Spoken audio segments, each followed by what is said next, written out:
Benjamin 20 mlynedd, ac wedi ei ddiswyddo y cyfododd fe Dafydd yn frenin iddynt, am yr hwn y tystiolaethodd ac y dywedodd cefais Dafydd, mab Jesse, gŵr yn ôl fy nghalon, yr hwn a gyflawna fy holl ewyllus.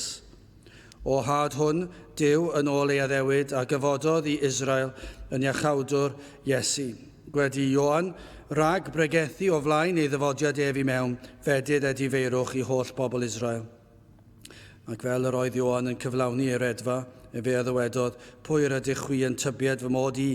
Nid mae fi yw fe, eithir wele y mae un yn dyfod ar fy ôl i, yr hwn nid wyf yn deilwng i ddatod esgidiau ei draed. Ha wir frodyr, plant o genedl Abraham, a'r rhai yn eich plith sydd yn ofni Dyw, i chwi ydanfonwyd gair yr iachawdwriaeth hon. Cynnes y rhai oedd yn preswylio yn Jerusalem, a'i tywysogion heb adnabod hwn a lleferydd y proffwydi, y rhai a ddarllenid bob saboth, gan ei farnu ef a'i cyflawnasant. Ger na chawsant ynddo ddim achos angau, hwy a ddymunasant ar peilat ei ladd ef. Ac wedi iddynt gwblhau pob peth ar ysgrifenasid amdano ef, hwy a'i disgynasant ef oddi ar y pren ac a'i dodasant mewn bedd. Eithir Dyw a'i cyfododd ef oddi wrth y meirw. Yr hwn a welwyd dros y dyddiau lawer gan yr rhai a ddeithant i fyny gydag ef o Galilea i Jerusalem, yr rhai sydd dystion iddo wrth y bobl. Ac yr ydym ni yn efengylu i chwi yr addewid a wnaed i'r tadau, y ddarfod i Dduw gyflawni hon i ni ei plant hwy, gan iddo atgyfodir Iesu. Megis ag yr ysgrifennwyd yn yr ail salm, fy mab i ydwy ti, mae fi heddiw ath genhedlais. Ac am iddo ei gyfodi ef o'r meirw, nid i ddychwelyd mwy lygredigaeth, y dywedodd fel hyn, rhodda fi chwi sicr drigareddau Dafydd, ac am hynny y mae yn dywedyd mewn salm arall, ni a dewi idd sanct weled llygredigaidd. Cynnes Dafydd wedi iddo wasanaethu ei genhedlaeth ei hun trwy ewyllus Dyw a hunodd ac a ddodwyd at ei dadau ac a welodd lygredigaeth. Eithir yr hwn a gyfododd Dyw, ni welodd lygredigaeth. Am hynny bydded hysbys i chwi. Ha wir frodyr, mae trwy hwn yr ydys yn pregethu i chwi faddeuant pechodau. A trwy hwn y cyfiawnheu'r pob un sydd yn credu, oddi wrth yr holl bethau y rhain i allech trwy gyfraith Moses gael eich cyfiawnhau oddi wrthynt. Gwyliwch gan hynny, na ddel arnoch y peth a ddywedwyd yn y proffwydi.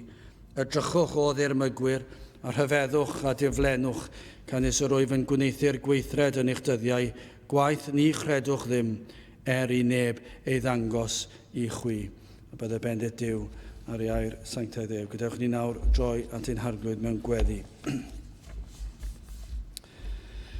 Diolch yn ei ti o Dduw, unwaith eto am gyfle i ddod ger dy fron ac yn dod trwy enw ac heiddiant y fab a'n gwaredwr yr arglwydd Iesu Grist. Ac felly o Dduw, diolch yn bod yn dod fel dy blant, fel rhai sydd wedi derbyn cymaint o fendithion o'th lawd i ni. Yn diolch i ti am yr Efengil Sanctaidd, yn diolch i ti am yr holl fendithion sydd yn yr arglwydd Iesu Grist, fod maddeuant pechodau a bywyd tragwyddol, heddwch a Dyw, o Dduw, i ni yn diolch i ti am yr addewidion sydd yn dy air, y bydde di yn gofalu am dy bobl, ac y bydd pob peth yn cydweithio daioni ni, os ydym yn blant i ti, o Dduw, y bydd y cyfan, y bydd yn digwydd hyd yn oed y pethau sydd yn ymddangos yn ddrwg yn ein golwg ni, ond yn dy olwg di, yr wyt ti yn ei bwriadu ein lles ac gogoniant i thenw di. Ac felly o Dduw, i ni yn diolch i ti am yr addewidion yma, yn diolch i ti am dy holl fendithion tuag atom, ac yn gofyn i ti o Dduw i'n hatgoffa ni ohonynt yn ddyddiol, i ni yn cyfaddef ger dy fron di o Dduw, mae cyflym yw ein anghofio ni, i ni'n caniatáu i'n cof i anghofio'r pethau hyn, i ni'n caniatáu trwy di fod yn esgeilus ynglyn â dy bethau di, i ni'n caniatáu i'r pethau mae ddiflannu o'n meddyliau ni. O Dduw, helpa ni fod yn rhai sydd yn gosod y air o'n blaenau ni yn ddyddiol a trwy gydol y dydd. Na fydd na amser mewn unrhyw ddiwrnod lle yr wyt ti yn bell oddi wrthym. O Dduw, pa bynnag anhawsterau neu unrhyw broblemau i ni yn dod ar ei thraws. O Dduw, i ni yn gweddio mae y peth cyntaf fydd yn dod i'n meddyliau yw i troi ein golygon tuag at y mynyddoedd o'r lle y daw ein cymorth. ac mae nid meddwl mewn ffordd deiarol a ffordd bydol y byddwn ni yn ei wneud. O maddau ni o Dduw am mor aml fel hyn y mae ein hymateb ni. Ac yn gweddio Dduw ar ei ti'n gwneud ni yn fath bobl bydd yn troi ata ti oherwydd yr wyt ti ger llaw ac yr wyt ti yn agos atom yn wastadol, y bod yn ymwybodol o'r ffaith dy fod ti wrth ein hymle ni.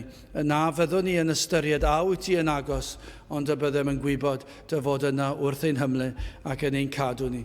Felly o Dduw, helpa ni i fod yn rhai sydd yn pwyso yn feunyddiol arna ti, yn pwyso arna ti am nerth i fyw yn y byd caled yma o Dduw, byd llawn o bechod a llawn o dristwch. O Dduw, i ni yn gweddio byddwn ni yn cael ei nerthu i fyw ein bywydau mewn modd yr wyt ti yn ei dymuno. O Dduw, felly helpa ni yn ein gwendid ac yn ystod yr oedfa hon, i ni yn gofyn am y nerth o ddifri hefyd. I ni'n ymwybodol o Dduw o'n gwendid corfforol ac hefyd mor gyflym y mae'n meddylu yn crwydro mewn unrhyw oedfa. Mor hawdd yma yna rhyw feddwl yn dod i'n pennau ni ac i ni yn ystyried y pethau hyn am amser ac hyd yn oed am gyfran fawr o'r oedfa o'r bregaeth. O Dduw, maddau ni am y crwydradau hyn ac yn gweddio Dduw y bydd y meddyliau yn pwyso ac yn dygeisio di trwy gydol yr oedfa a trwy gydol y dydd yma. Byddwn ni yn ceisio dy ddarchafu di ac i dyfoliannu di ym mhob rhan o'r oedfa. O Dduw, tywallt ysbryd arnom, i ni yn gofyn am y nerth a'r help sydd yn angenreidiol. I ni'n cyfadde fe'n gwendid eto ac yn gofyn am y nerth hynny sydd yn angenreidiol i weld unrhyw fendith. Os o rwy ti am fendithio, mae'r rhaid i ti tywallt dy lan ysbryd arno. Felly o Dduw, tyrd a gweithio a'r hoff fydd i ni ddisgwyl ac i gredu fod y pethau hyn yn bosib. Diogelan hamser nawr a caniatâd ni o Dduw i cael y fraint o weld ysbryd ar waith yn ein plith. Bendithio ni nawr, i ni'n gofyn hyn oll trwy enw ac heiddiant ein harglwydd Iesu Grist. Amen.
Dewch ni ganu emyn rhif 591, 591 o amnerth i dreulio nyddiau yng nghynteddoedd ti fy nhad. 591 gen i sefyll i'w chanu.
Byddai yn testyn o lyfr yr actau, penod 13, adnod 38. Actau 13, penod adnod 38. Am hynny, byddai'r hysbys i chwi, ha wir frodyr, mae trwy hwn yr ydys yn pregethu i chwi, faddeuant pechodau. Nawr, nid yn aml ceir gwahoddiad i bregethu fel gafodd Paul a Barnabas. Does gen I ddim cof derbyn gwahoddiad fel hyn. Adnod 14, eithir hwy'n twy wedi ymado o Perga a ddeithant i Antiochia yn Pisidia ac eithant i mewn i'w synagog ac ar y dydd Saboth ac eistedasant. Ac ar ôl darllen y gyfraith a'r proffwydi, llywodraethwyr y synagog a'n fynasant atynt, gan ddywedyd ha wir frodyr, od oes gennych air o gyngor i'r bobl treithwch. Hynny yw, dyna ble roedden nhw yn y synagog ac yn eistedd ac yn rhan o'r gynulleidfa ac yna mae'r llywodraethwyr yma'n dweud ha wir frodyr, od oes gennych air o gyngor i'r bobl yna treithwch. Pregethwch i ni, dewch a neges i ni. Mae gennym ddiddordeb i glywed yr hyn sydd ganddoch i'w ddweud. Mae'n rhaid bod yna rhyw bresenoldeb arbennig fydde wedi bod yno. Falle rhywbeth tebyg i'r hyn i ni yn ei ddarllen am ymweliadau'r arglwydd a'n gwlad ni yn ystod y diwygiadau dirifiodd dros ganrif yn ôl. Ac i gael y fath gwahoddiad ac i gael yr hyddid i egluro ffordd iachawdwriaeth iddyn nhw. Gyna adnod 16, yna y cyfododd Paul i fyny a chan amneidio a'i law am osteg a ddywedodd, o wir o Israel, a rhai ydych yn ofni Duw gran dewch. Dyna i chi ddechrau ar y gwasanaeth. Mae'n codi ei ddwylo ac yn galw am dawelwch ac yn paratoi ei hun. Ac dyna i chi ffordd i ddechrau trwy gyfarch y gynulleidfa. Ac ddim yn mynd yn unrhyw ffordd sydd yn mynd i'w argyhoeddi nhw o'r cychwyn, ond i'w hennill nhw. O wir Israel, a rhai ydych yn ofni Duw. Mae'n cyfaddau pwy ydyn nhw ac mae'n cyfaddau rhywbeth arbennig amdanyn nhw ac yn dweud wrthyn nhw, gwrandewch. Ac yna ni'n darllen yr adnodau cynlynol y modd mae'n parhau i ymestyn allan at yr Iddewon, rhyw fath o ffordd arbennig o creu y bregeth. Pinnau fod wedi paratoi rhywfaint o flaen llaw. Dwi ddim yn gwybod gan bod wedi eistedd yn y synagog ac yna cael y gwahoddiad. Un peth sy'n sicr gyda Paul, mi fydde wedi bod yn barod wastad, ond ni fydde i roi rheswm am y gobaith sydd ynddo. Ac y bydde'r ysbryd yn rhoi y geiriau hynny oedd yn angenrheidiol ar y pryd. Ond mi fydde ei galon wedi bod yn barod hefyd, ond ni fydde, ac yna dyna i chi baratoad. Ac mae'n parhau ymestyn allan ac yn cael anogi yr Iddewon trwy atgoffa yr Iddewon, yr hyn yr oedden nhw'n gwybod, ond falle i atgoffa nhw, ac yn y gobeith y bydde'r ysbryd yn peri y bydden nhw'n gweld hyn a'i breintiau o'r newydd am y tro cyntaf, fel falle bydden ni'n gallu atgoffa rhai fan hyn, sil ar ôl sil o'ch breintiau chi, a dwi ddim yn golygu dim byd. Ond yna, wrth i ddweud falle am y canfed tro am eich breintiau. Ac os yw'r ysbryd ar waith ac yna'n agor eich llygaid chi, yna mae'r geiriau yn dod yn berthnasol. Falle bod rhai wedi bod yn yr oedfa ers blynyddoedd ac wedi clywed yr un math o bregeth ers blynyddoedd, ond yn dal yn clywed yr un math o bethau am eich breintiau, ac falle byddwch chi'n clywed y pregethwr yn dweud, dyna i chi fraint i chi wedi cael mwy nag llawer, mwyafrif o bobl ein gwlad ni, lle maen nhw'n mynd i'r capel ac yn clywed dim.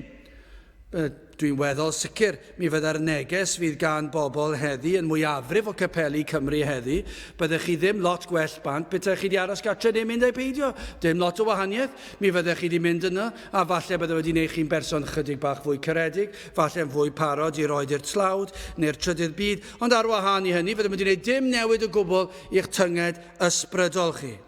Ond i ni'n atgoffa chi fan hyn am y pethau fwyaf pwysig, bywyd a marwolaeth, ac i ni'n atgoffa chi o'ch breintiau chi, ac yn golygu dim. Ond i ni dal i ddweud yn y gobeith y bydd yr ysbryd yn peri, byddwch chi'n ei weld am y tro cyntaf heddi efallai, A dyna be mae Paul yn neud. Mae'n atgoffa nhw o'i breintiau. A sut y byd Duw ei codi o'r dymderoedd yn ei harwain o alltudiaeth. Ei holl grwgnach a chwyno, mae'n atgoffa nhw hwnna hefyd. Mae'n atgoffa'r gynulleidfa yma am yr ffordd y mae Duw wedi bendithio nhw iddyn nhw gwyno ac iddyn nhw grwgnach yn wastadol. Ac yna mae'n atgoffa nhw am sut y bydd Duw rhoi canan iddyn nhw ac i ddarparu barnwyr ar eu cyfer nhw. Darllenwch o 14 ymlaen ac fe welwch chi hynny. Mae'n rhoi gwlad canan iddyn nhw, mae'n rhoi barnwyr iddyn nhw i helpu reoli'r wlad. Yna mae'n caniatáu iddyn nhw cael brenhinoedd, Saul ac yna Dafydd, i ni'n darllen amdano yma yn y benod, a mae'n dweud iddyn nhw, edrychwch chi ar y breintiau chi wedi cael fel cenedl.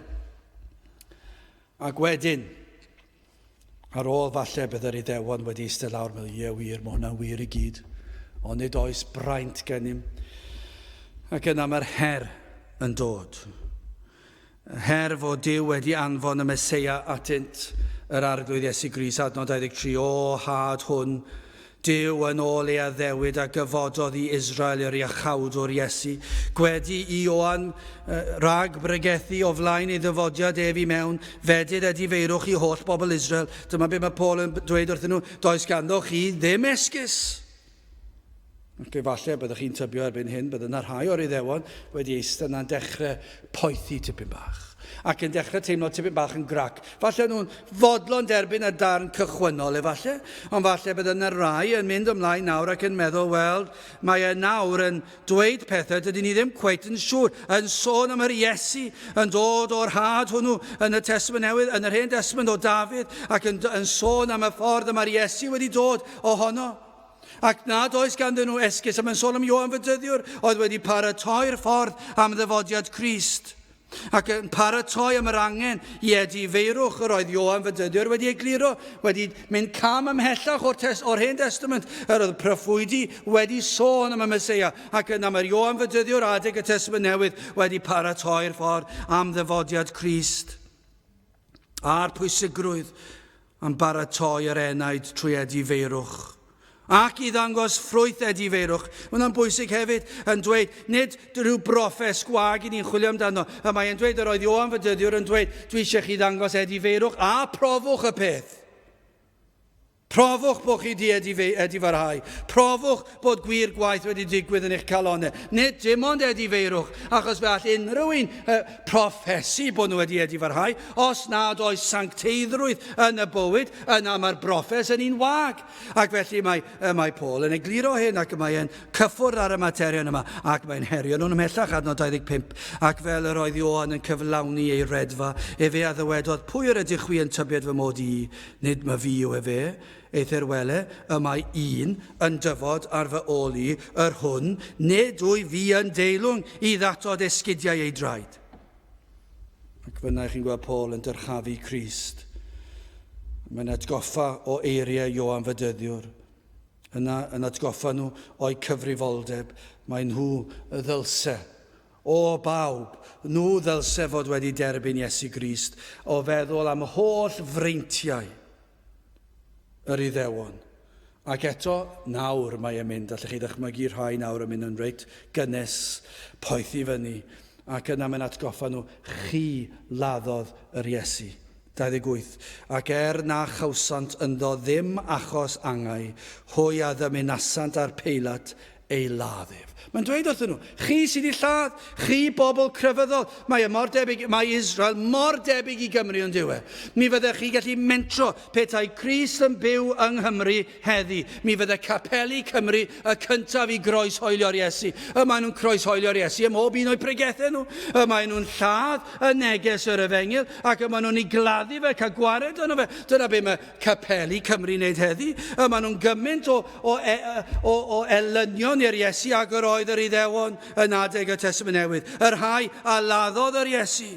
A dyna be mae Paul yn dweud wrth y gynulleidfa yn y synagog. Mae'n dweud, chi laddodd yr Iesu. Ac yna mae'n adeiladu'r bregeth i fyny ac yn defnyddio ddadl gadarn, sef cadernid yr Efengil. Mae nhw groeshoeliodd yr Iesu. ac yna mae'n pwysleisio iddynt ei roi yn y bedd. Dyna beth mae am ddweud, chi laddodd yr Iesu a chi rhoddodd yr Iesu yn y bedd.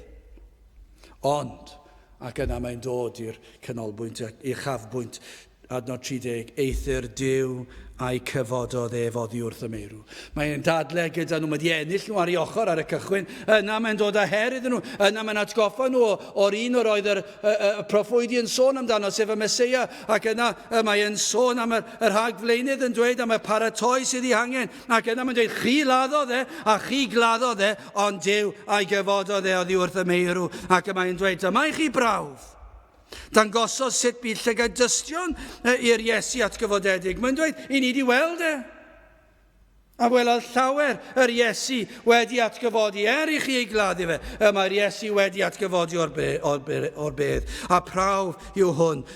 Mae Iesu oedd y Meseia, yr un i chi'n chwilio amdano, a dyna i chi'r trychineb, yr un y mae'r Iddewon dal yn chwilio amdano. Ond ydyn nhw dal yn chwilio am y Meseia. Maen nhw dal i aros am y Meseia. Does dim syniad yn nhw bod yr Iesu wedi dod, bod y Meseia wedi dod. Mae'n beth anhygol. Ewch chi, siaradwch chi yn gwrtais ac yn barchus gydag unrhyw iddew, a siaradwch chi dyn nhw, a i ofyn iddyn nhw am yr Hen Testament, ac am yr holl proffwydoliaethau, ac am yr holl proffwydoliaethau sydd wedi cael ei gyflawni yn yr Iesu fel y Meseia. A gofynnwch iddyn nhw, pwy yw'r Iesu? A does dim syniad gan nhw. Ewch chi ofyn i'r rabai, neu beth bynnag, ewch chi ofyn iddo fe. I rabi, ewch chi ofyn i'r athrawon, nhw sy'n deall beth o fel yna. Yn union fel cryfyddwyr ein gwlad ni, dim clem. Dim ymdrech i ffeindio mas. Crefydd yw, dilyn patrwm ein rhieni, dilyn patrwm ein cyndadau ni. A dyna fel oedden nhw, dyna beth o'n nhw'n neud. Ond mae Paul fan hyn yn dadle gyda nhw ac yn ei perswadio nhw. Dyma yw yr un y croeshoeliasoch chi, dyma'r un y claddasoch chi, ond dyma'r un yr atgyfodwyd o'r bedd ar y trydydd dydd sydd yn profi chi mae Iesu Grist yw y Meseia. Wel, yn gyntaf, y bendithion Crist ac yn fer yn ail ac yn drydydd diffygion Moses a'r rhybuddion y proffwydi. Wel, bendithion Crist wedi profi mae Iesu Grist, yr un y croeshoeliasant hwy, mae hwn oedd mab Duw ar ôl iddo fe wneud y ddadl gryf yma, bod yr atgyfodiad wedi profi hwn. Ac felly, yn athrawiaeth oedd yn golofn o gadernid i'r Efengil. Ac felly, mae'n dod i'r man yma ar sail hyn i gyd. Ar sail pwy yw'r Iesu. A'r hyn a ddywedwyd amdano trwy'r holl Hen Testament. Mae'n dweud adnod 38. Am hynny bydded hysbys i chwi, ha wir frodyr, mae trwy hwn yr ydys yn pregethu i chwi faddeuant pechodau. Dyma ble mae yn anelu amdano. Mae wedi dadle i achos, mae wedi esbonio, mae wedi gliro, ddiamheio pwy oedd yr Iesu. Na, dyma yw sail gwir grefydd, ond yw e. Mae cryfyddau ffals, edrychwch ar unrhyw grefydd. Onid yw unrhyw grefydd yn chwilio am ffyrdd o gyfiawnhau ei hunan. Dyna beth yw crefydd. Ffyrdd o ddangos sut yr ydych chi yn well na rhywun arall, ac felly yn heiddi lle yn y nefoedd cyn unrhyw un arall. Dyna falle gorsymleiddio, ond dyna beth yw e. Dyna beth yw crefydd, yw sut fedra i wella fy hunan mwyn perswadio pa bynnag ddiw sydd yno, fy mod i'n well na nhw, mwyn i fi cael mynd i'r nefoedd. Ac felly chi'n gweld y balchder, y mywydau pobl crefyddol, mae nhw llawer i grefydd yn dangos i crefydd yn ei gwisg. Maen nhw'n gwisgo mwyn dangos i bobl, edrychwch arno fi, mi rydw i yn grefyddol.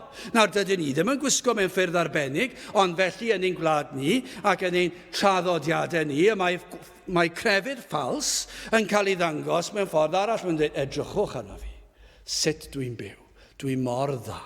Dwi'n mor garedig. I ni'n dweud wrth bobl gyda'n geiriau.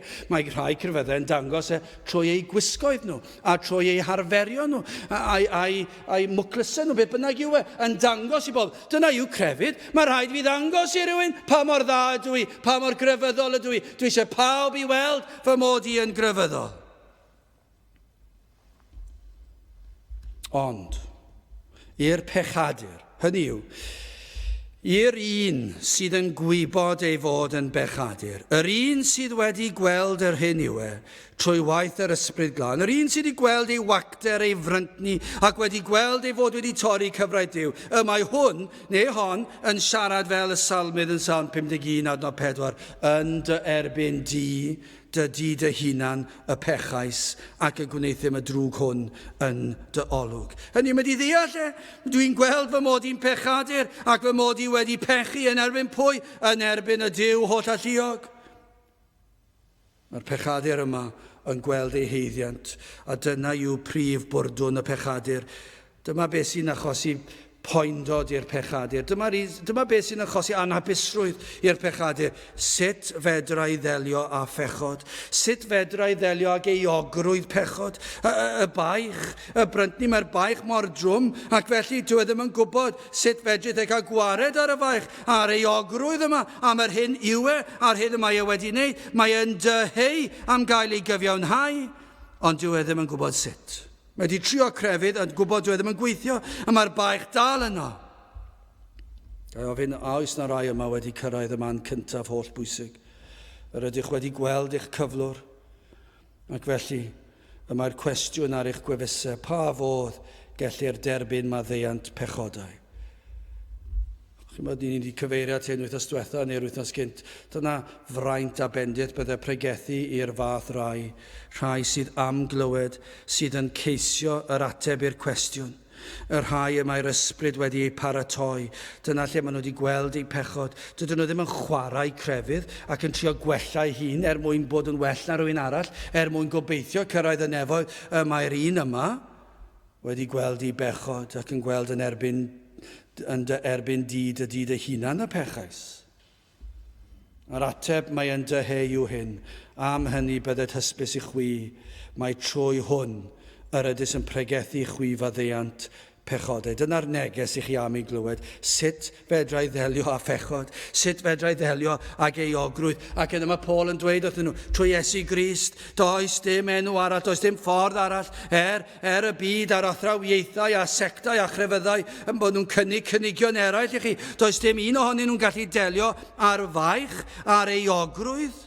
Does dim un peth yn gallu delio gyda'r euogrwydd pechod a triwch, ewch i unrhyw grefydd fedra i mentro hyn i chi'n dweud yn ddigon clir ac yn ddigon sicr. Fydden nhw ddim yn delio ag euogrwydd pechod, falle bydd nhw'n lleddfu rhywfaint o emosiwn am gyfnod, ond fydd e ddim yn delio ac yn rhoi heddwch i chi. Ond nid felly Iesu Grist, yn ôl gair Duw sydd yn gallu delio.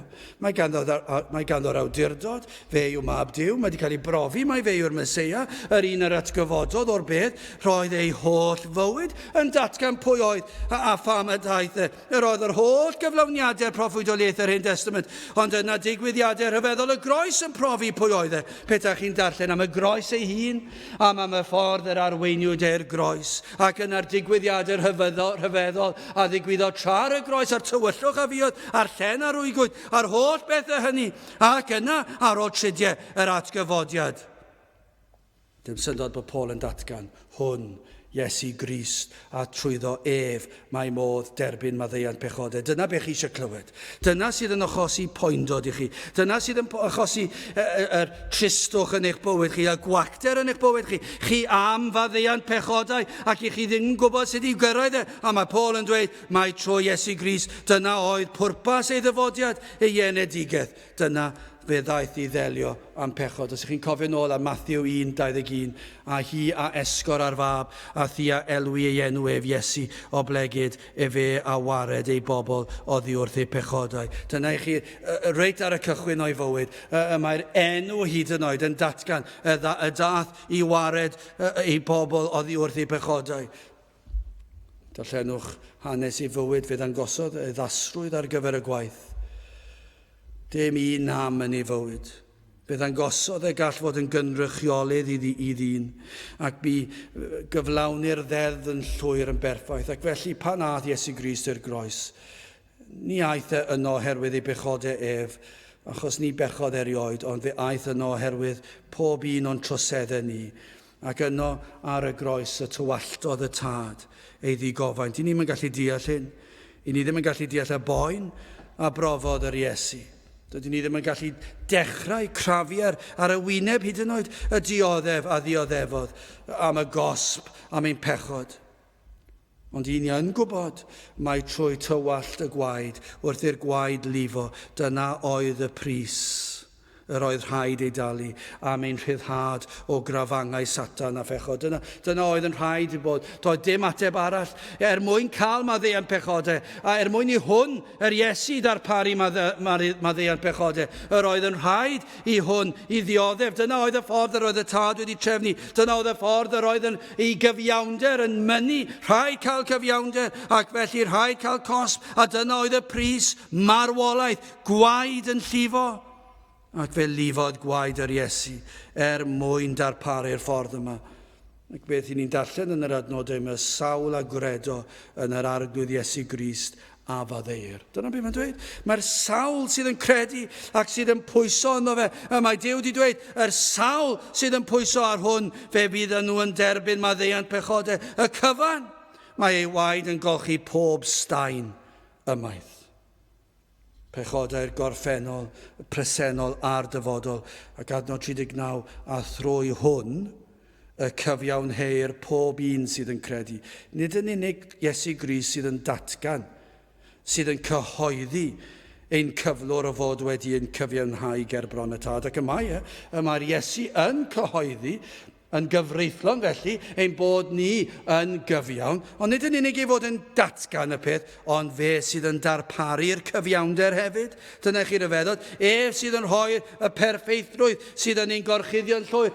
Mae yn rhoi y clogin o berffeithrwydd, mae'n rhoi ei berffeithrwydd, ei gyfiawnder pur i ni, ac mae'n ein gorchuddio ni'n llwyr. Felly nid yn unig mae'n ein golchi ni'n lan, ond mae'n rhoi perffeithrwydd i ni hefyd. Iesu Grist sy'n delio'r cyfan, mae'n delio â pechod gwreiddiol a phechodau penodol. Mae'n delio â'r cyfan. Mae'r ffaith bod ni'n cael ein genu'n bechaduriaid ac hefyd am y pechodau penodol ni wedi wneud a'i gyflawni ac dal yn ei wneud. Mae'n maddau ac yn golchi'r cyfan y pechodau cudd hynny. Mae yna lawer o rein yn does. Mi fyddwch chi gallu mentro dweud mae yna fwy o bechodau cudd nac sydd na o bechodau agored. Ond nid oes na fwy o bethau i ni wedi feddwl neu wneud yn guddiedig, wedi breuddwydio, wedi dychmygu, lle nad oes neb yn gwybod. Ond yr hyn mae'r Iesu'n dweud, yr wyf yn golchi'r cyfan i ffwrdd, yr wyf yn cyfiawnhau'r cyfan, a rhai agored, yr pechodau mawr a bach os oes na fath beth, y pechodau am neithbwyd yn wybodus ac yn anwybodus, y pechodau am neithom a'r pechodau o bethau ni wneithom, y dylsem fod wedi gwneud nhw. Pethau da dylsyn ni fod wedi gwneud, ond i ni wedi esgeluso ein hunan rhag i gwneud nhw. Yr holl mae'r Iesu yn golchi'r cyfan. Beddelia Iesu Grist ar hyn oll gall y gyfraith ein cyhuddo honno. Dychmygwch bod mewn llys barn ac bod yr rhai sydd yn dod ac yn ceisio dod â cyhuddiadau yn ein herbyn ni. Does dim yr un cyhuddiad gellir dod ger ein bron. Nag yw'r Iesu wedi olchi ffwrdd, nad yw wedi gorchuddio. Yr hyn oll gall Satan ein cyhuddo honno. Yr hyn oll y gall ein cydwybod ein cyhuddo honno. Mae Rhufeiniad 8:33 yn dweud hyn, pwy ar i ddim yn erbyn etholedigion Duw. Pwy? Enwch unrhyw un, enwch unrhyw berson sydd yn eich adnabod chi. Unrhyw gyfreithiwr. Satan ei hun eich cydwybod, yna'r barnwr, gallech chi ddadlau ar y degau, chi'n greulon ac yn galed ar eich hun, eich cydwybod eich hun. Wel, yr ateb yw pwy ar i ddim yn erbyn etholedigion Duw. Duw i'r hwn sydd yn cyfiawnhau, ac pan mae'n cyfiawnhau, mae'n cyhoeddi ein bod yn gyfiawn ger bron y tad, ein bod yn berffaith ger bron y tad. I ni wedi'n golchi'n llwyr lan sut trwy waed yr arglwydd Iesu Grist. Mae'r clogin yma yn gorchuddio'r cyfan, safon yn ei berffeithrwydd ef, llais hyfryd rhad rast sy'n gweiddi dihangfa yng nghlwyfau mab Duw, bechadur mae noddfa, i olchi a flendid a phechod yn hollol. Fe redodd ei waed yn ffrydiau iachusol. Haleluia i'r oen. Bwrcasodd ein pardwn. Nôl croesi'r iorddod ne'n drachefn ni a'i molwn. Dyna chi emyn sydd yn disgrifio'r cyfan. Troi waed yr arglwydd Iesu Grist. Mae'n ein golchi ni'n llwy'r lan. Mae iachawdwriaeth i'w gael yn yr arglwydd Iesu Grist. Mae yna ddihangfa. Dim syndod fod Paul yn dweud y fath eiriau a hyn. Mae trwy yr hwn yr ydys yn pregethu chwi faddeuant pechodau. Trwy Iesu Grist. Os i chi am faddeuant pechodau, os i chi am heddwch, os i chi eisiau'r faich yma i syrthio i ffwrdd, yna trwy hwn, trwy'r arglwydd Iesu Grist. O beth am yn ail diffygion Moses? Dyma gwelwn dros y canrifoedd yn diwy, a thros yr holl fyd, ble bynnag yr ewch chi, o fewn llyfrau hanes, unrhyw genhedlaeth sy'n erioed wedi bod, neu ewch chi unrhyw rhan o'r byd, ewch chi'r atlasau, darllenwch am unrhyw wlad, y gwledydd bach, hynny dydych chi erioed wedi glywed amdano, sydd yn siarad ieithoedd o'ch chi ddim yn gwybod sy'n bodoli, ewch chi unrhyw rhan o'r byd, i unrhyw oes o'r byd, yr un oedd y broblem ac yr un yw y broblem. Y mae dyn yn methu deall ac yn ceisio datrys y broblem yn y modd anghywir. Dyna sydd yn wir. Dyna i ni wedi weld yma yn ein gwlad, darllenwch i hanes ein gwlad ni, ac i ni'n gweld diffyg dealltwriaeth o'r hyn sydd yn wir ac yn iawn. Ac yna mae yna gyfnodau wedi dod pan mae'r ysbryd wedi agor y llygaid yr enaid i weld ac i ddeall. Ac yna wedi y cyfnodau hynny, yna ychydig yw'r rhai sydd yn dod i ddeall, ac i ni'n gweld y dallineb eto, ac pobl yn ceisio datrys y broblem yn y ffordd anghywir. Adnod 39. A thrwy hwn, yr Iesu, y cyfiawnheu'r pob un sydd yn credu, oddi wrth yr holl bellau, yr rhai ni allech trwy gyfraith Moses gael eich cyfiawnhau oddi wrthynt. Nawr chi yma sydd wedi gwneud crefydd yn fodd o gyfiawnhau. Edrychwch ar yr adnod hon. Nid yw cadw cyfraith Moses yn gallu cyfiawnhau. Dyna be mae Paul yn dweud. Nid yw cadw'r rheolau'r gyfraith yn gallu gwella neb. Nid yw yn cyfiawnhau. Dyw e ddim yn datrys y broblem. Mae'n amhosibl ei chadw yn iawn ta beth.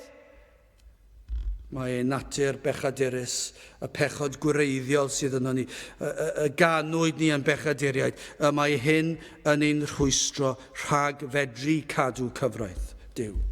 Does dim un ffordd fedrwn ni gadw'r gyfraith. Mae balchder yn llygru pob ymgais, methiant yw pob ymdrech, pwrpas y gyfraith yn ôl Gaerdyw yw bod yn ysgol feistr ein dysgu i ddangos i ni ein pechod. Dyna pwrpas y gyfraith, nid pwrpas y gyfraith yw i ddweud wrth chi, dyma sut sy'n rhaid i chi fynd i'r nefoedd, ac fe os newch chi lwyddo hyn i gyd, yna fe gyrhaeddwch chi. Dwi'n mae'n bosib i chi gyrraedd y nefoedd trwy gadw'r gyfraith, achos pechadur ydych chi. I chi wedi methu o'ch genedigaeth, mae'n amhosibl i'r un enaid byw yma i gyflawni'r gyfraith. Mae'r gyfraith yn eich condemnio chi. Cyhoeddi mae'r gyfraith. Mae pechaduriaid ydym, ac ein bod yn dod yn fyr o ogoniant Duw. Mae eisiau pregethu'r gyfraith. Mae eisiau dangos y safon o berffeithrwydd mwyn i chi ddeall. Mae rai yn gofyn pam fod y baich yma o iogrwydd yma, y gwacter yma dal yna. Rheswm amdano fe, dydych chi ddim wedi delio gyda'ch pechod. Ond y broblem yw, i ni'n gweld yn ein capeli ar hyd y lled o wlad a'r byd siwr o fod, maen nhw'n dweud wrth pobl, triwch gwella, triwch fod yn gryfyddol, triwch bod yn garedig, triwch wneud hyn, dysgwch adnodau ar eich cof chi. Ond nid oes hyd yn oed mewn capeli efengylaeth, a da yw e, dwi'n mynd beth drwg, ond mae'r rhai yn meddwl, os ydy'r plant wrth dyfu fyny wedi dysgu pentwr adnodau yna, mae'r rhaid ei bod nhw'n Gristnogion. Ac os ydyn nhw'n dod i'r cwrddau, rhaid ei bod nhw'n Gristnogion. Os ydyn nhw'n gweddio yn fach, rhaid ei bod nhw'n Gristnogion. Nawr, dyw'r pethau yna ddim yn ddrwg, ond dydyn nhw ddim yn achub. Dydyn nhw ddim yn cyfiawnhau neb. I chi fel rhain yn meddwl fod cyfraith Moses yn mynd i gyfiawnhau. Ond mae Paul yn dweud, oddi wrth yr holl bethau, yr rhai ni allech trwy gyfraith Moses gael eich cyfiawnhau, oddi wrthynt. Dyw e ddim yn bosib cael cyfiawnhad trwy cadw cyfraith Moses. Mae angen i chi weld hwn, y gwaredwr. Chi sydd yn meddwl eich bod yn iawn, eich bod wedi byw bywyd da yn eich barn chi, gwell na llawer. Hyd yn oed wedi bod yn ffyddlon i'r cwrdd, trwy eich bywyd. Hyd yn oed mewn lle mae'r efengil yn cael ei ffregethu. Mae'r rhai wedi gweithio ac wedi helpu yng ngwaith yr eglwys. Mae yna beryg ond oes yna. Gweithredoedd meirw. Gweithredoedd marw ydyn nhw. Beth yw gweithredoedd marw? Wel, gweithredoedd da hynny i ni'n meddwl sydd yn mynd i blesio Duw. Gweithredoedd a wneithbwyd mwyn ennill iachawdwriaeth. Chi'n meddwl beth, falle dydych chi ddim yn meddwl eich bod chi'n gwneud nhw mwyn ennill iachawdwriaeth, ond dyna yw mae pob un gweithred, mae yna rhai ni'n gallu'n dod ni'n llenwi'n bywydau a phrysurdeb gweithredoedd crefyddol mwyn lleddfu ar yr euogrwydd ac yn perswadio'ch hunan. Os ydw i wedi gwneud hyn, os ydw i'n mynd i'r pwlpit a phregethu, rhaid felly fy mod i'n blentyn i Dduw. Ond does dim byd yn ngair Duw yn dweud, os newch chi bregethu pregeth o'r pwlpit, yna fe fyddwch chi'n cael eich cyfiawnhau. Nid yr ydych chi'n cael eich cyfiawnhau trwy bregethu pregeth efengyloedd. Does dim byd o'r fath. Nid dwi'n cael fy nghyfiawnhau trwy canu'r emynau, trwy fwynhau'r emynau, trwy garu'r emynau. Dim dyna beth mae'r gair Duw yn dweud. Mae'n dweud, nid trwy weithredoedd y gyfraith Moses. Dydw i ddim yn gallu plesio Duw fel hyn. Dwi ddim yn gallu ennill lle yn y nefoedd a chlod gan Dduw. Nid dyna yw yr efengil. Does dim lle i ymfalchio yn eich gweithredoedd. Mae Paul yn dweud wrth yr Effesiaid yn pennod 2 canys trwy ras, yr ydych yn gadwedig trwy ffydd, a hynny nid ohonoch eich hunan. Rho Duw ydyw, nid o weithredoedd fel nad yn ffrostiau neb. Dyna yw'r efengil. Mae'n dweud chi trwy ffydd, nid ohonoch eich hunan, rho Duw. Dyw'r ffydd hyd yn oed. Y credu ddim yn weithred, mae'r credu yn rodd. Mae Duw yn galluogi chi i wneud pan i chi'n dod yn waglaw at y groes ac yn dod ac yn cyffesu eich pechod a'r baich a'r euogrwydd. Mae Duw trwy ras yn rhoi ffydd i chi ac ei gredu yn beth bod yr Iesu yn eich achub chi, fod yr Iesu yn eich cyfiawnhau chi, nid o weithredoedd pam fel nad yn ffrostiau neb. Dyna dwedodd Paul wrth y Galatiaid yn pennod 2 adnod 16 yn gwybod nad ydys yn cyfiawnhau dyn trwy weithredoedd y ddeddf, ond trwy ffydd Iesu Grist. Ninnau hefyd a gredasom yng Nghrist Iesu, fel yn cyfiawnheuir trwy ffydd Crist, ac nid trwy weithredoedd y ddeddf, o blegyd ni chyfiawnheuir un cnawd trwy weithredoedd y ddeddf. Chi'n meddwl be, dyna i chi adnod fwyaf clir fedrwch chi gael. A sut yn y byd fod ein gwlad ni wedi llwyddo pregethu rhywbeth gwahanol? Mae'r un drwg wedi gwneud hyn ond diwe.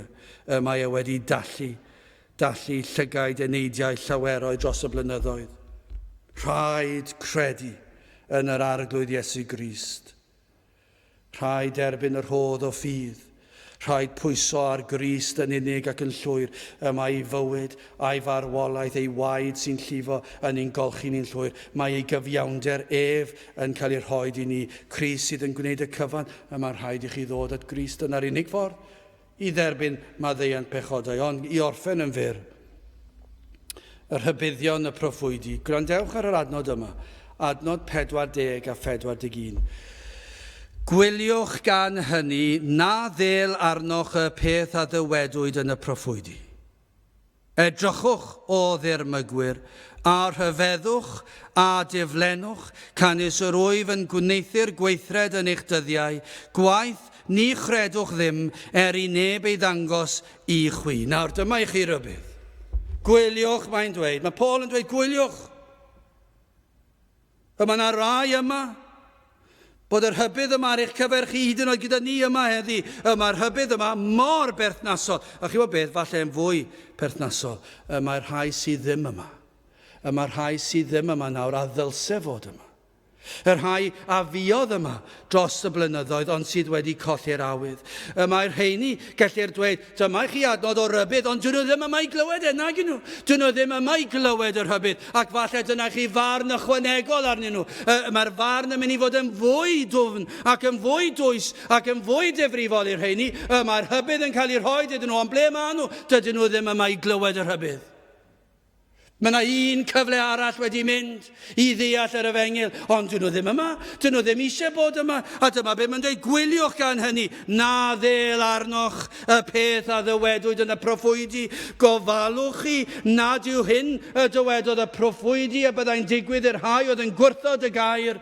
Na fyddwch chi'n dioddef y farn yr oedd y proffwydi yn rhybuddio amdano. Edrychwch o ddirmygwyr a rhyfeddwch a diflenwch. Dyna chi rybydd. Rhybuddiodd y proffwydi, os na ymatebodd y bobl, y byddai Duw yn ei barnu, ac felly mae Paul yn dweud, gwyliwch chi, na gewch chi yr un farn yn nhw. Fe gawsoch chi'ch rhybudd, ond fe wrthodwch chi. Adnod 41, edrychwch o ddirmygwyr a rhyfeddwch. Mae yna lawer o ddirmygwyr yn y byd yn does na. Mae yna lawer o ddirmygwyr wedi bod yn ein plith ni hefyd. Mae yna lawer wedi bod yma dros y blynyddoedd does. Wedi bod yn eistedd yma ac yn gweld, ambell waith, chi'n gweld yn gorfforol, chi'n gweld nhw'n chwerthin. Pan mae'r pregethwr yn dweud rhywbeth, chi'n gweld nhw'n chwerthin ac yn gwneud hwyl am ben ac yn troi at rhywun ac yn dweud, sylwes di ar hwnna? Dyna hirt. A maen nhw'n cael rhyw gigl bach, maen nhw'n cael chwerthyniad bach. Ac maen nhw'n ddirmygus ac i chi wedi weld falle ddim yma bellach, ond dros y blynyddoedd i ni wedi weld ni wedi gweld y dirmig a'r gwawd a'r casau yr Efengyl sy'n cael ei ffrygethu, a dyn nhw ddim yn ei licio fe. Byddech chi'n meddwl, yr holl bobl sydd wedi clywed ac wedi dirmygu ac wedi gwawdio'r Efengyl a bregethwyd, ac efallai yn mynd ar ôl chwerthu, maen nhw'n cael eu cwyno ac yn dweud, roedd hwnna'n llym, mae hwnna'n mor gil. Paid a gwrando ar hwnna. Maen nhw dros ben llestri. Maen nhw'n dyrchafu rhyw grefydd sydd yn llym iawn ac maen nhw'n stopio ni cael hwyl ac a fod yn fydol ac maen nhw am i chi stopio mynd i'r llefydd yma gyda'ch ffrindiau chi. Mae popeth yn iawn i chi gael hynny. Ond nid yna yw crefydd Cymru, crefydd Efengylaidd Cymru heddi. Ond nid yw nhw yn ddirmygus. Dyma chi rybydd, dyma chi adnod. Petai hon yn cael ei ffrygethu yn capeli Efengylaidd Cymru yn yr wythnosau nesaf, yn y pregethau nesaf, ac yn dweud wrthyn nhw, chi sydd yn gwrando yn y gynulleidfa, i chi'n ddirmygus o'r Efengyl, i chi'n chwerthin am ben yr Efengyl, i chi yn casau y gwir Efengyl, achos beth i chi moyn, i chi wedi newid yr Efengyl i siwtio'ch bywyd bydol chi. Nid oes lle yma i ryddid, fwynhau y byd, maen nhw'n dweud. Chi ddim yn caniatáu ni fwynhau. Ac felly maen nhw'n gwneud hwyl am yr oedfa, am y canu. Falle maen nhw'n dweud, edrychwch ar eu canu nhw, edrychwch ar eu gweddio nhw, edrychwch ar eu darlleniadau nhw, edrychwch ar eu pregethu nhw. Mae'n mynd mor hir, a mae'n mor ddiflas, a does dim lle'r plant i ymuno mewn, a does dim lle'r pobl ifanc i ymuno mewn, ac i ni eisiau cael pethau i ddod â nhw mewn, mwyn iddyn nhw cael hwyl, ac maen nhw'n gwrthod plygu i awdurdod gair Duw, maen nhw'n gwrthod y neges, pan maen nhw'n dod ar gyfer draws yr holl adnodau yma, Galatiau 2:16, Effesiau 2 adnod 8 a 9, yr adnod i ni edrych yno heddi, ac maen nhw'n dweud, wel, mater o dehongli yw hwnna. I ni'n dehongli hwnna mewn ffordd gwahanol yn yr oes yma, fod yr holl genhedloedd y byd dros yr holl flynyddoedd wedi dehongli fe fel oedd Paul yn dehongli fe, i ni rywsut neu gilydd wedi penderfynu mai rhywbeth gwahanol yw e. Mae rhai wedi mynd bellach at gapeli lle ceir Efengyl haws. Efengyl ffals, ond yn haws. Eraill falle mynd yn bell o grefydd. Mae'r dirmygwyr yma, mae dau math. Mae gyda chi'r math yni sydd yn dod i'r cyfarfodydd gyda ni ac yn ddirmygus yn y seddi ac yn gwawdio wrth fynd ac falle o gwmpas amser cinio dydd Sul fel teulu yn gwneud hwyl am ben y pregethwr a'r ffordd mae'n codi lais neu'n sibrwd neu beth bynnag a'r bwrdwn y neges ac maen nhw'n gwawdio ond maen nhw dal yn yr eglwys. Gyda chi'r rheini yn does, ond mae gyda chi'r rhai hefyd sydd yn ddirmygus ac maen nhw'n mynd mor bell i ffwrdd as i phosib. Ac maen nhw'n methu aros tan bod yr rhyddid i fynd yn bell. Yn bell yn ddaearyddol neu yn bell mewn unrhyw ffordd arall, ond dydyn nhw ddim eisiau dod yn agos i glyw yr Efengyl. Maen nhw'n ddirmygus, maen nhw'n gwawdio. Ac maen nhw'n casau y gwirionedd. Mae'n corddi nhw. Mae hyd yn oed dod trwy drysau yn peri rhyw gasineb i ddod dros nhw. Mae'n wir, ac ni'n deall. I ni'n deall pam, i ni'n deall. Tywyllwch a goleuni, dyna yw'r peth. Ac mae'r pobl sydd yn y tywyllwch yn casau'r goleuni. Ac felly dyma'r rhai sydd yn ddirmygus. O, mae yna rybydd i chi. Peidiwch a meddwl y cewch i'r hawl i fod yn ddirmygus ac i feddwl y gewch chi fynd a mwynhau. Na, dyw hynny ddim yna i chi. Achos mae'r rybydd, gwyliwch gan hynny, na ddel arnoch y peth. A ddywedwyd yn y proffwydi. Hynny yw, y mae Duw yn mynd i farnu am dragwyddoldeb am eich dirmyg chi ac am eich gwawdio chi. Mae'n rhybuddio. Gallasent fod wedi derbyn y pregethu gorau. Dyma chi rybydd i'r rhai sydd dal yn grefyddol ond yn ddirmygus, heb ddeall yr efengyl, ac i'r rhai sydd yn meddwl mynd mor bell i ffwrdd. Dyma'r rhybydd mae'n dweud yw hyn. Chi'n gwybod beth? Hyd yn oed petai chi'n cael y pregethu gorau, mwyaf eglur, y rhybydd yw hyn. Ni fyddwch yn gallu credu, na'i weld, na'i ddeall. Dyna farn ar eich dirmyg chi. So byddwch yn ofalus. Byddwch yn ofalus os ych chi eisiau bod yn ddirmygus o'r efengyl. Ac ymuno gyda'r rhai hynny sydd wedi tyfu lan ac wedi mynd i'r byd. Ond nid yw yn beryg i'r plant yma pan maen nhw'n gweld rhai o'n plith ni yn mynd i'r byd. Ac yna maen nhw'n meddwl, diolch, maen nhw'n cael hwyl. Dyna beth i ni eisiau. Ac mae'r genhedlaeth nesaf yn dod lan yn meddwl, pan fyddai ddigon hen, fyddai mynd hefyd, fyddai mynd i'r byd.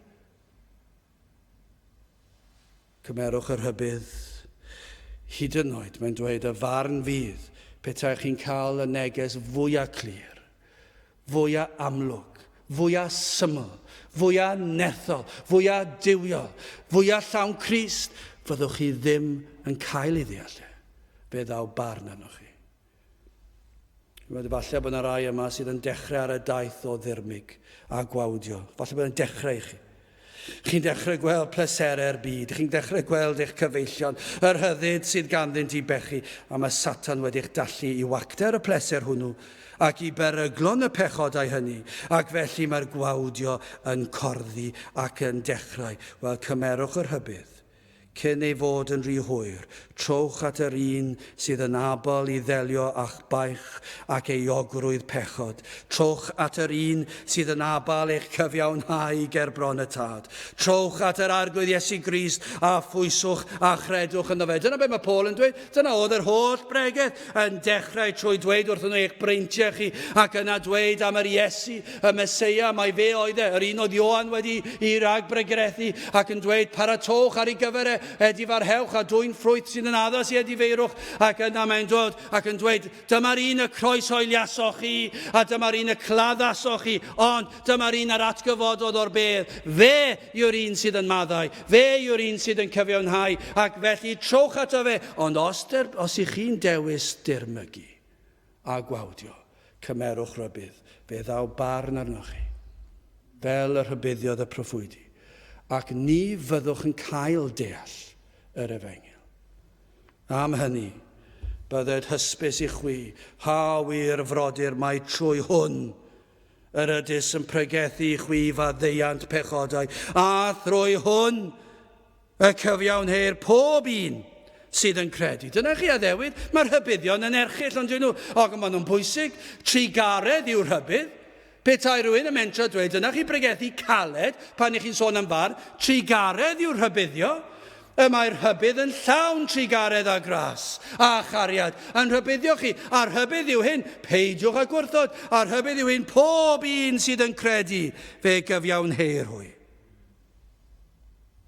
Ac mae'n dweud mai trwy hwn, trwy'r arglwydd Iesu Grist, y cewch chi maddeuant pechodau a chyfiawnhad trwy ffydd. Gadewch i ni weddio. O Dduw, i ni yn diolch i ti am yr arglwydd Iesu Grist. I ni'n diolch am y ffordd y mae wedi darparu'r ffordd o iachawdwriaeth. I ni'n diolch i ti am ei anfon ac am ei fuddod ef am ddod. Ac yn diolch hefyd am yr atgyfodiad o'r meirwydd o goncro'r bedd a Satan. Ac felly o Dduw, i ni'n gweddio y bydd yr ysbryd ar waith heddi yn rhoi rhodd o ffydd i nifer i gredu. Gna fyddant yn dilyn llwybr o wawdio a dirmyg, ond y byddant yn dod i ildio i'r hyn a wnaeth yr arglwydd Iesu Grist trostynt. Te'r dadgweithio a trigar hawrth i ni'n gofyn hyn o trwy enw a ceiddiant yn arglwydd Iesu Grist. Amen. Gadewch i ni orffen yn gwasanaeth drwy ganner emyn rhif 298 a 299.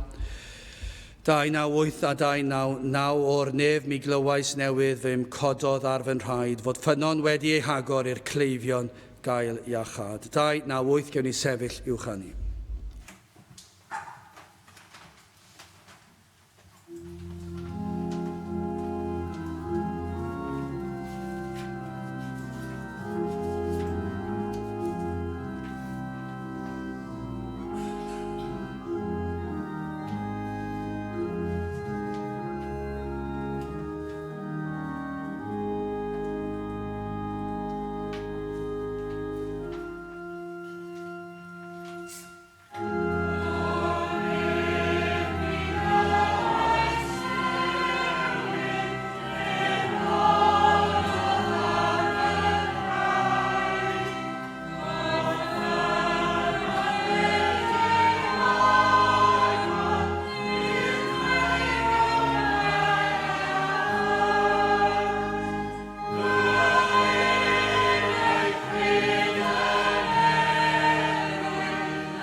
A nawr bydde di ras i'n harglwydd Iesu Grist a chariad Duw a chymdeithas yr Ysbryd Glân fod gyda chwi oll hyd byth.